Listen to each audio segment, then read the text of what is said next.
आप देख रहे हैं नौकरी न्यूज नेटवर्क, जहां सरकारी नौकरियों की जानकारी साफ और भरोसेमंद तरीके से दी जाती है।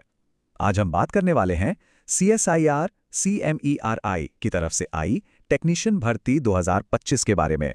चलिए इसकी पूरी जानकारी को विस्तार से समझते हैं। देखिए, ये सिर्फ एक और सरकारी नौकरी की खबर नहीं है। ये एक मौका है भारत के सबसे बड़े और प्रतिष्ठित मैकेनिकल इंजीनियरिंग रिसर्च इंस्टीट्यूट यानी CSIR CMERI का हिस्सा बनने का। जी हाँ, वही संस्थान जो देश की टेक्नोलॉजी और तरक्की को एक नई दिशा देता है। तो आज हम क्या क्या जानने वाले हैं? सबसे पहले समझेंगे कि CSIR CMERI आखिर है क्या। फिर बात करेंगे पोस्ट, सैलरी और कितनी वैकेंसीज हैं उस पर। इसके बाद जानेंगे कि योग्यता क्या चाहिए, सिलेक्शन कैसे होगा और अप्लाई करने का तरीका क्या है। और हाँ, आखिर में ये भी देखेंगे कि ये मौका इतना खास क्यों है। तो चलिए शुरू करते हैं। अब देखिए, वैकेंसी की डिटेल्स में सीधे कूदने से पहले यह समझना बहुत जरूरी है कि CSIR CMERI आखिर है क्या और इसका इतना महत्व क्यों है। तो देखिए, CSIR CMEI का पूरा नाम है council of scientific and industrial research central mechanical engineering research institute. ये 1958 में बना था और मैकेनिकल इंजीनियरिंग के लिए ये भारत की इकलौती नेशनल लैब है। मतलब यहाँ काम करने का मतलब है देश के सबसे बड़े और ज़रूरी मैकेनिकल प्रोजेक्ट्स का हिस्सा बनना। चलिए अब सीधे उस बात पर आते हैं जिसका सबको इंतजार रहता है, यानी कि पोस्ट कौन सी हैं, सीटें कितनी हैं और सबसे ज़रूरी सैलरी कितनी मिलेगी। तो पोस्ट का नाम है टेक्नीशियन IA और इसके लिए कुल 20 वैकेंसी निकाली गई हैं। ये 7वें वेतन आयोग के लेवल 2 की पोस्ट है। इसमें सारे भत्ते वगैरह मिलाकर शुरुआती सैलरी करीब 37,000 रुपये महीना बनेगी। मतलब एक बहुत ही शानदार शुरुआत। अब जरा इन 20 सीटों का ब्रेकअप समझ लेते हैं। 3 सीटें हैं जनरल कैटेगरी के लिए, 4 हैं OBC के लिए और 9 सीटें SC/ST के लिए हैं। और एक खास बात, इनमें से ज्यादातर बैकलॉग वैकेंसी हैं। मतलब ये वो सीटें हैं जो पिछली भर्तियों में भर नहीं पाई थीं। इनके अलावा 4 सीटें दिव्यांग उम्मीदवारों यानी PWBD के लिए भी रिजर्व्ड है।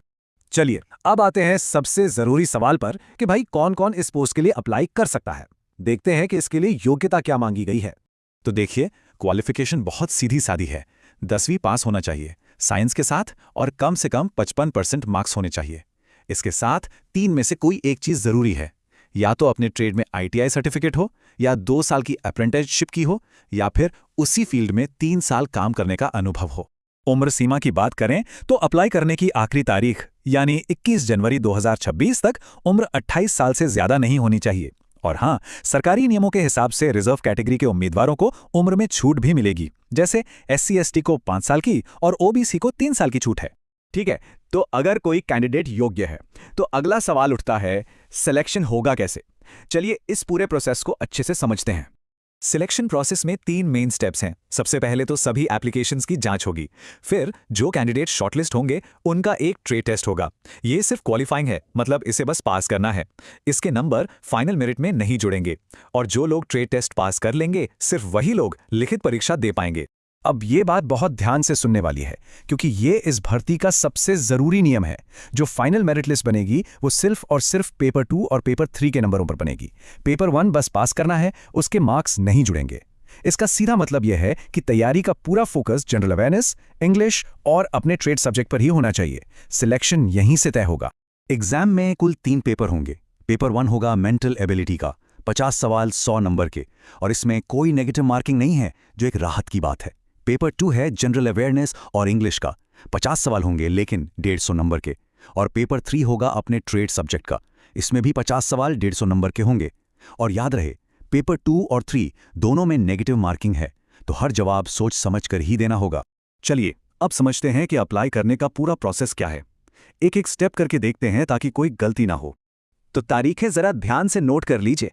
ऑनलाइन एप्लीकेशन 22 दिसंबर 2025 से शुरू होंगी और फॉर्म जमा करने की आखिरी तारीख है 21 जनवरी 2026। मेरी सलाह यही है कि आखिरी दिन का इंतजार मत कीजिएगा, समय से अप्लाई कर दें। एप्लीकेशन फीस की बात करें तो वो है 500 रुपये।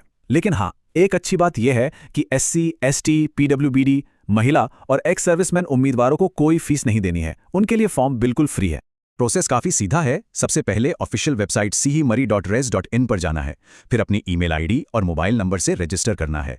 इसके बाद फॉर्म में सारी जानकारी बिल्कुल ध्यान से भरनी है। अपने फोटो, सिग्नेचर और सर्टिफिकेट्स को अपलोड करना है। अगर फीस लागू है तो SBI कलेक्ट से उसे जमा करना है और बस आखिर में एप्लीकेशन सबमिट करके उसका एक प्रिंटआउट अपने पास संभाल कर रख लेना है। तो सारी डिटेल्स तो हमने जान ली। अब सवाल ये उठता है कि इस नौकरी के लिए अप्लाई आखिर क्यों करना चाहिए। चलिए इसके कुछ बड़े फायदों पर नजर डालते हैं। अच्छा, एक और जरूरी बात, सिलेक्शन के बाद पोस्टिंग कहाँ मिलेगी? तो देखिए, नियुक्ति 2 जगहों पर हो सकती है, या तो CSIR CMERI के मेन कैंपस दुर्गापुर पश्चिम बंगाल में, या फिर इसके एक्सटेंशन सेंटर लुधियाना पंजाब में। ये एक परमानेंट सेंट्रल गवर्नमेंट जॉब है, मतलब DA, HRA, TA जैसे सारे सरकारी भत्ते मिलेंगे। आप नेशनल पेंशन सिस्टम यानी NPS के दायरे में भी आएंगे और यहाँ करियर में आगे बढ़ने के भी शानदार मौके हैं। तो चलिए जाने से पहले एक फटाफट रिकैप कर लेते हैं। पोस्ट का नाम है टेक्नीशियन आई, कुल 20 वैकेंसीज हैं और अप्लाई करने की आखिरी तारीख है 21 जनवरी 2026। ये तारीख बिल्कुल मत भूलिएगा। तो सवाल अब यही है कि क्या देश के युवा इस प्रतिष्ठित संस्थान का हिस्सा बनकर भारत की तकनीकी प्रगति में अपना योगदान देने के लिए तैयार हैं?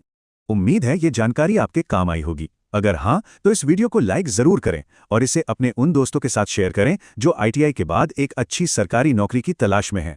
आगे भी ऐसी ही भरोसेमंद जानकारी के लिए चैनल को सब्सक्राइब करना ना भूलें और अगर कोई सवाल है तो नीचे कमेंट्स में जरूर पूछें।